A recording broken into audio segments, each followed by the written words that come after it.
다섯째 천사가 나팔을 불매 내가 보니 하늘에서 땅에 떨어진 별 하나가 있는데 그가 무저갱의 열쇠를 받았더라.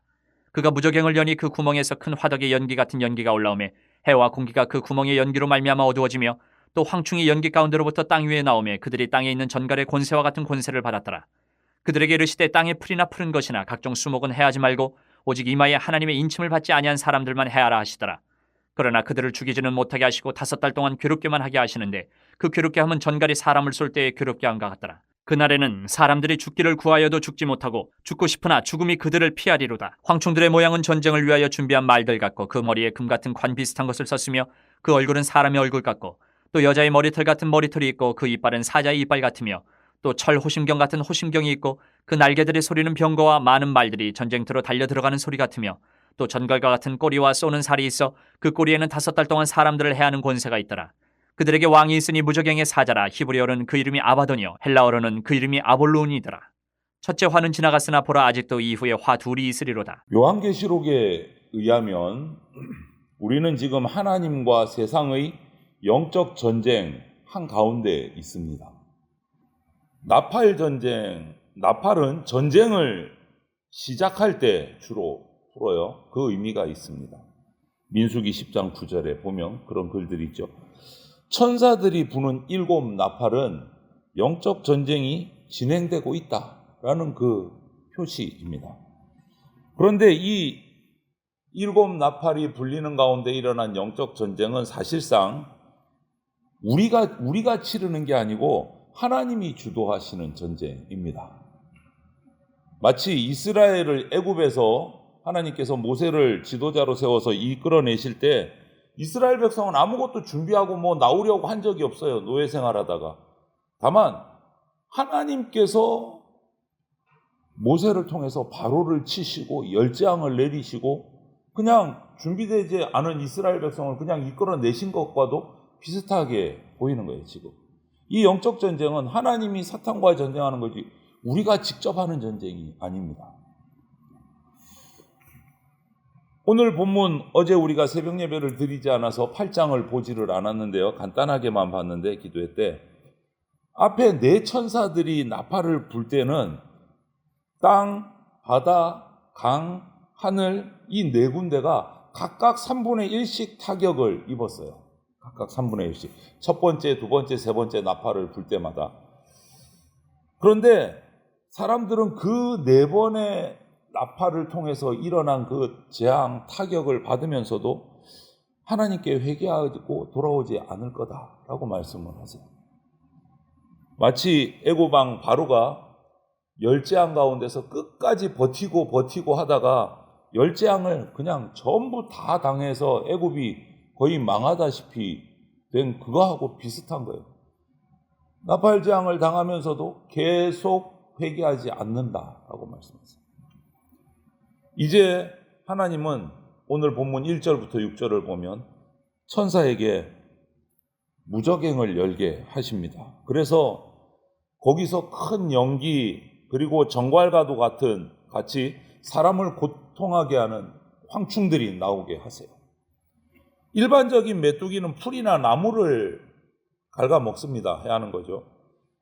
그런데 이 무저갱에서 나온 황충들은 오늘 4절을 보니까 이마에 하나님의 인침을 받지 않은 사람들, 즉 불신자들만을 공격해서 고통당하게 만든다라고 되어 있어요.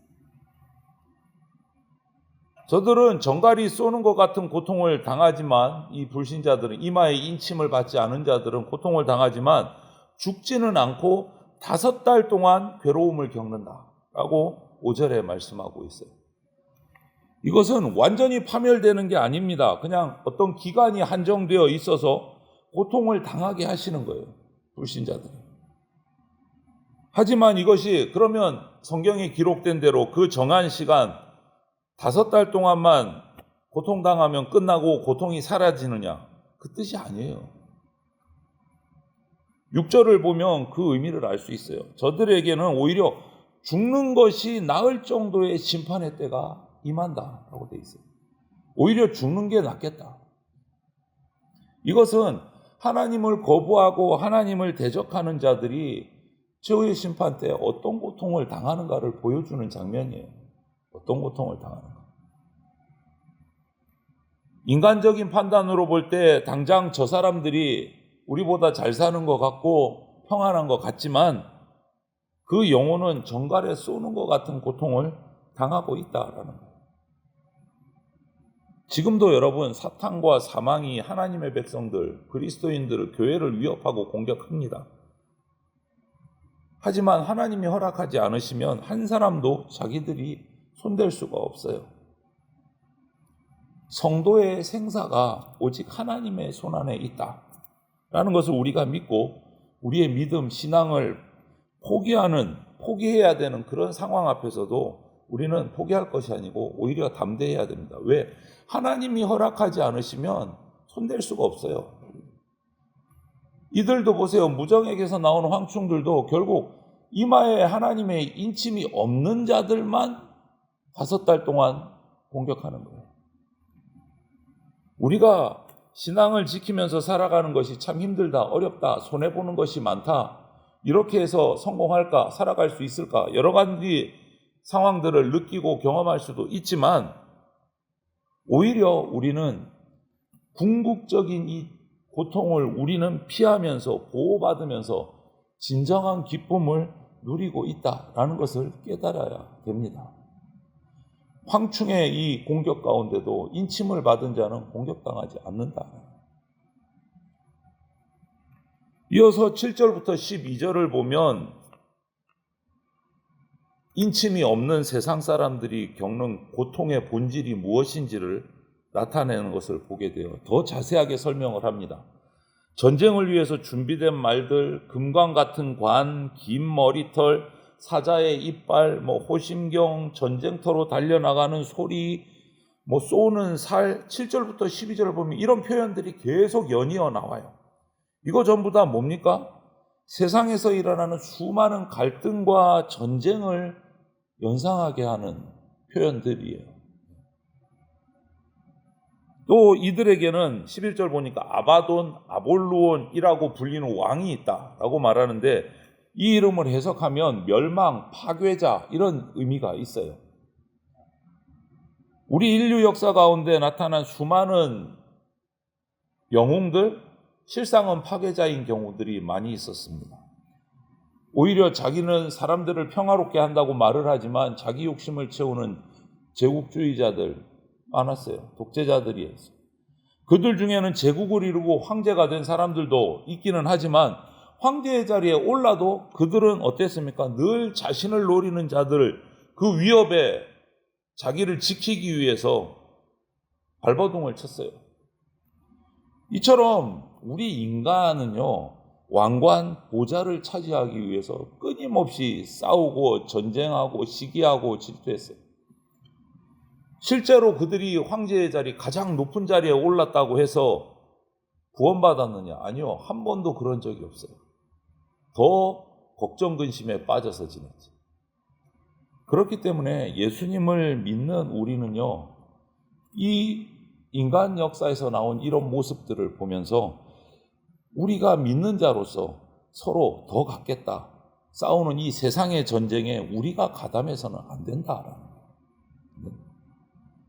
만약 우리가 영적으로 무뎌져서 이런 세상의 가치관을 따라서 그 경쟁에 뛰어들어서 내가 많니, 네가 많니, 내가 높니, 네가 높니 이러는 경쟁을 하면서 살아간다면, 불신자들처럼 서로 시기하고 뺏고 경쟁하는 관계 가운데 들어가게 된다면 오늘 이 말씀이 우리에게도 적용되는 거예요.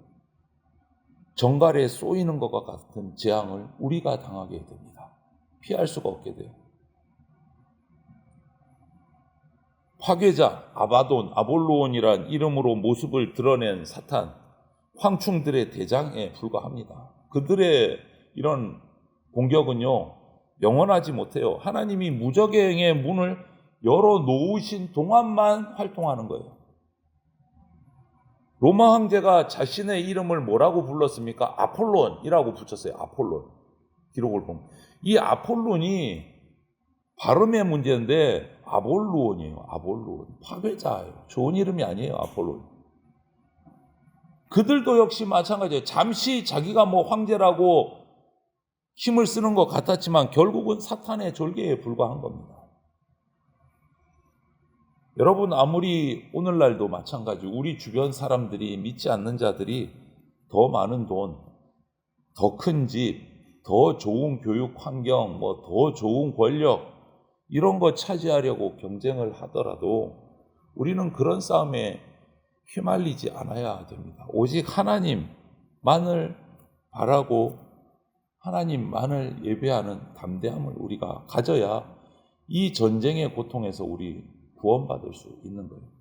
황충의 공격으로부터 보호받을 수 있는 거예요. 이런 영적 전쟁에 서두에서 말씀드렸듯이 하나님이 앞서서 싸우시기 때문에 우리는 영적 전투에 직접 가담하지 않습니다. 세상에서 일어나는 여러 재앙, 싸움이 사실상 우리하고는 직접적인 관계가 없는 겁니다. 그러니까 우리로서는 그다지 힘들 것이 없어요. 하나님께 인침을 받고 그 자리를 지키기만 한다면 우리는 그다지 힘들 게 없어요. 다만 두려워하지 않으면 돼요. 그 싸움에 우리가 직접 가담하지 않으면 돼요. 출애굽의 흑암재앙, 오늘 2절에 어두워지며 돼 있어요. 출애굽의 메뚜기 재앙, 오늘 3절에 황충의 공격이 나와요. 그때마다 하나님께서 문설주에 어린 양의 피를 바르고 그 집 가운데 있는 이스라엘 백성은 보호해 주셨던 것처럼 이마에 인침을 받은 백성은 이 나팔재앙 환난 가운데서도 지켜주신다. 출애굽의 재앙 때보다 더 완악해졌듯이 계시록의 재앙 때도 사람들은 끝까지 회개하기를 거부할 겁니다.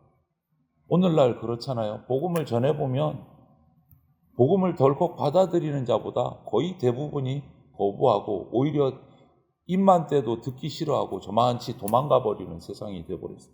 갈수록 더 심해질 겁니다. 오늘 이 계시록의 말씀처럼. 이것이 바로 하나님이 무저갱을 열어놓으신 이유예요. 그 이유가 뭐냐? 하나님을 경외하는 사람과 하나님을 대적하고 거부하는 자를 구별하기 위해서 무저갱에 열어놓으실 거예요. 무저갱. 여러분, 사탄이 지배하는 세상에서 교회가 포위당하고 위협당하는 것 같아도 모든 일은 하나님 뜻 안에서 이루어집니다.